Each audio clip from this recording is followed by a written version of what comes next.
Jean-Rémy Yama de retour derrière les barreaux après l'accès à sa demande de mise en liberté provisoire. Un nouveau mandat de dépôt vient d'être déposé contre lui. J'ai face à mes côtés deux de ses avocats. Maître, présentez-vous. Maître Lundou Martial. Maître Lundou Martial. Maître Moubéi Boal. Voilà. Vous avez été j'allais dire, Jean-Rémy Yama a été reçu d'abord par le procureur de la République, ensuite par un juge d'instruction, visiblement. Que s'est-il passé réellement? Bon, il faut dire que je n'ai pas été au moment de son déferment auprès du procureur de la République parce que nous avons été informés de cette nouvelle procédure pratiquement qu'en milieu de journée. Et c'est la famille, et notamment ses collaborateurs, qui nous informent que M. Jean-Rémy Yama est auditionné au parquet de la République.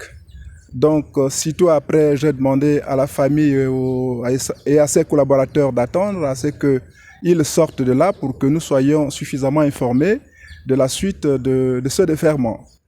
Et quelques heures après, on m'apprend qu'il est conduit vers le premier cabinet d'instruction spécialisé où il doit être auditionné par le juge d'instruction. Donc j'ai vite fait établi deux lettres de constitution, une lettre de constitution adressée à Madame le juge d'instruction chargé du premier cabinet d'instruction et une autre lettre à Monsieur le juge d'instruction chargé du deuxième cabinet d'instruction, parce que nous n'étions pas toujours informés du cabinet qui le recevait. Et c'est sur place que je constate que, Dieu merci, que mon confrère, maître Lundou Dibangoy, était déjà là, qui assistait déjà notre client. Et que retenir de ces auditions? Cher monsieur, ce que je peux vous dire, c'est que l'instruction est frappée par le sceau du secret. Et ce que je peux ajouter, en présence de mon confrère aîné, qui a été également mon professeur de droit, donc c'est toujours un plaisir quand je suis à ses côtés. Monsieur Yama, cette fois-ci, sur cette seconde procédure, il est poursuivi sur le chef de détournement de deniers publics. En raison des fonds qu'il aurait perçus en 2011 pour la viabilisation du site qui avait été destiné à la construction des logements des enseignants du supérieur. C'est sur la base de cette accusation-là qu'une instruction a été ouverte au sein du premier cabinet d'instruction spécialisé où mon confrère aîné, Maître Mbeye, et moi l'avions assisté.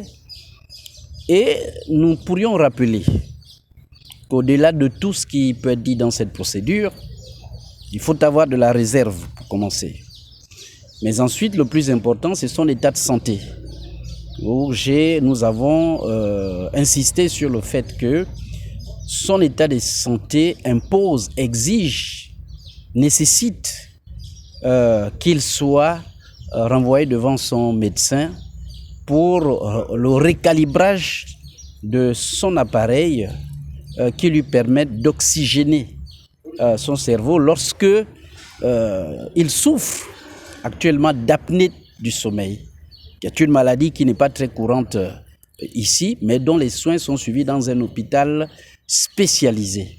C'est ça le plus important, la demande la plus urgente en ce qui nous concerne. Mais finalement, vous confirmez que le premier juge a bien accédé à cette demande de liberté provisoire? Bon, le plus simple, c'est que je ne voudrais pas revenir, parce que ça fait deux procédures différentes. Je ne voudrais pas revenir sur la procédure du tribunal auprès du premier cabinet d'instruction, où nous avons effectivement fait une demande de liberté provisoire et que celle-ci a été choquée d'appel par le maître des poursuites. Le procureur de la République. Absolument. Et le confrère aîné, Maître Moubéi Boal, a fait également un appel incident. Ça fait partie des jeux de procédure. Ça fait partie des jeux de procédure. Une procédure qui est rendue, on peut faire un recours en appel, on peut la renvoyer devant la chambre d'accusation, en même temps qu'on peut également la renvoyer devant la cour de cassation. Ça fait partie du jeu de procédure.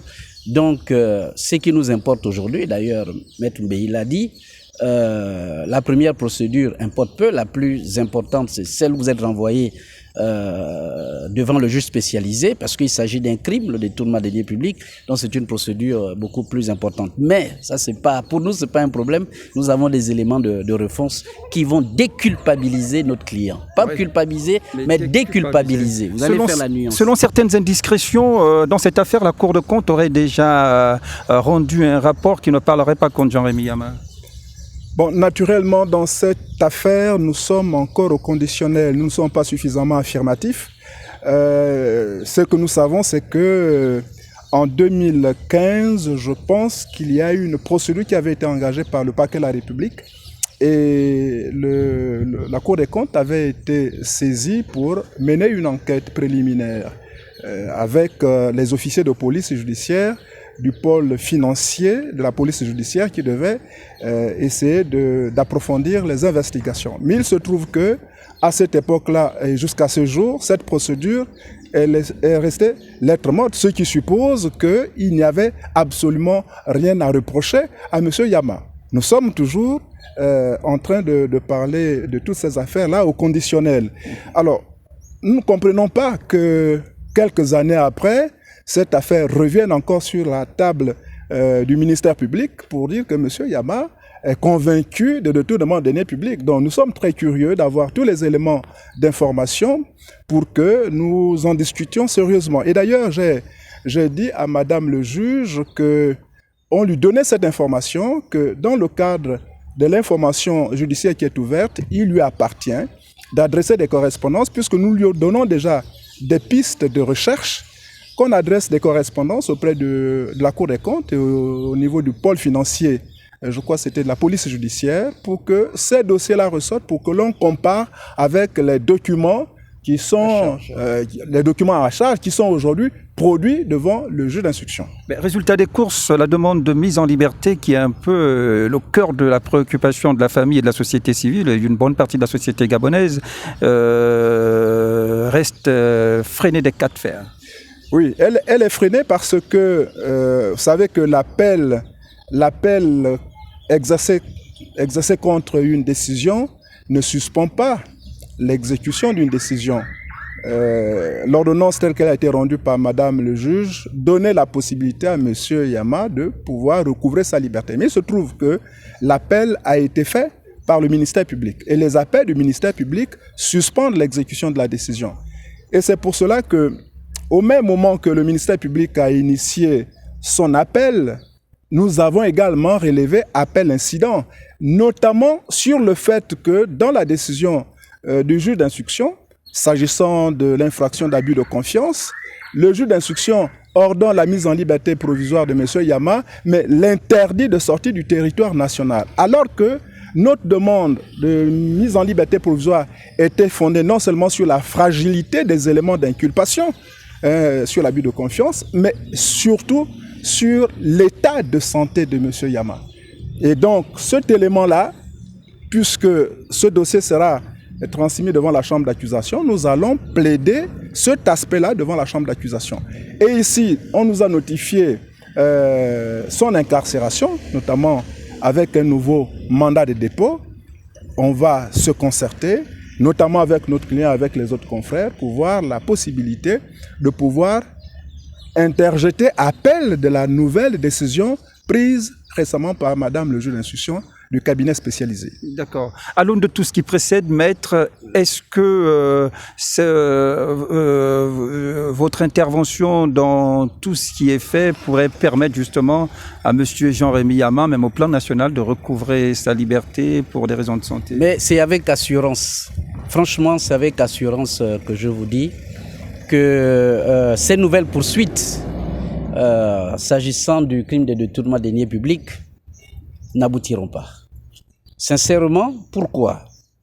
Il est poursuivi sur la base de l'article 141 qui a été reformulé de l'article 506 qui avait déjà été pris dans l'ancien code de procédure pénale et l'ancien code pénal qui avait été reformulé, qui est revenu à l'article 141. Simplement, du point de vue de l'administration publique, puisqu'on parle de deniers publics, est-ce que vous pensez que ce sont les OPJ qui mènent les investigations financières lorsqu'il s'agit des financements publics?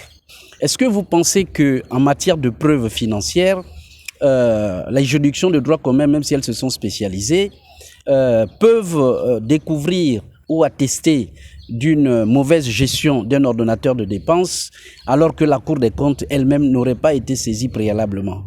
À notre avis, la seule chose qui justifie, du point de vue de la procédure, M. Yama, c'est le fait que le ministère public n'est pas obligé de justifier ses poursuites, sauf que la juridiction, pour maintenir en incarcération, en privation de liberté, qui est une situation très grave, parce que le principe, elle demeure la liberté, et que l'exception, c'est toujours la privation de liberté, ce dossier, a priori, c'est la première fois que je m'exprime de cette façon-là quand il s'agit d'un dossier, il est vide. Parce que on ne vous dira même pas qui a déposé la plainte. Pour qu'une personne qui a reçu de l'argent public puisse être poursuivie, il faut que l'administration qui lui ait confié la mission d'intérêt général qui lui a été donnée, cette administration doit porter plainte au regard de ce que la mission n'aura pas abouti. Donc, à l'absence des audits d'expertise financière, c'est quand même, ça va être assez difficile que des investigations d'enquêteurs préliminaires puissent aboutir à la culpabilisation de notre client, afin que lui soit imputé le chef de détournement des deniers publics. Je dis bien sur l'article 141, vous avez la possibilité de lire cette disposition. Vous pouvez aussi regarder le Code constitutionnel à l'article 76. Vous allez constater que ce n'est pas ainsi qu'on procède lorsqu'on veut remettre en cause une administration qui a bénéficié d'une subvention de l'État pour réaliser un projet d'intérêt général. Donc nous, on n'a pas de problème là-dessus.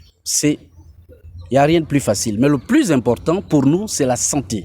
La santé de M. Yama est délicate en ce moment, dans la mesure où il a cet appareil qu'il faut recalibrer. C'est le plus important. Maintenant, le débat juridique de fond, on est prêt, avec l'assistance de mon confrère aîné, professeur, nous sommes prêts à en débattre et démontrer que cette procédure ne vaut.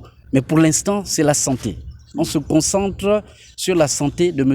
Yama. C'est le plus important aujourd'hui. Et toutes les procédures que nous allons faire, soit de l'appel de l'ordonnance de placement en détention préventive, soit de la liberté provisoire, elle sera basée sur son état de santé. D'accord, je suis donc bien entouré par la défense de Jean-Rémy Yama qui s'exprime, qui très confiant dans ce dossier, qui évoque la vacuité donc des éléments à charge contre Jean-Rémy Yama. Le dossier est vide pour parler plus simplement et qui reste également confiant malgré le nouveau dépôt, la nouvelle délivrance des mandats de dépôt contre Jean-Rémy Yama, 2 en l'espace de combien de temps ? De 2 mois, hein, de 2 mois. De 2 mois, voilà. Oui. C'est la preuve de l'acharnement juridique contre un acteur de la société civile. Et l'opinion n'a pas tort, à l'aune de tout ça, de parler de prisonnier politique. Jean-Rémy Yama, il est retourné en cellule. Maître, votre mot de la fin peut-être ? Le mot de la fin, c'est que nous sommes plus ou moins dans l'ère de temps. En disant que la situation de M. Yama devant la justice gabonaise ressemble vraiment à l'opération des poupées russes. C'est-à-dire que dès qu'on enlève une poupée et lorsque l'on s'aperçoit que cette procédure n'est pas saisissante, que la défense est allée jusqu'à ces derniers retranchements pour acculer le ministère public, les accusateurs jusqu'à leur dernier retranchement, eh bien, ils nous ressortent encore une autre poupée russe. Mais nous allons encore démontrer que même cette nouvelle poupée russe n'en vaut pas la peine. Je vous remercie. Voici qui est dit. C'est la fin de cet entretien. Merci et au prochain numéro. Merci, maître. Merci. Je vous en prie, c'est moi. Okay.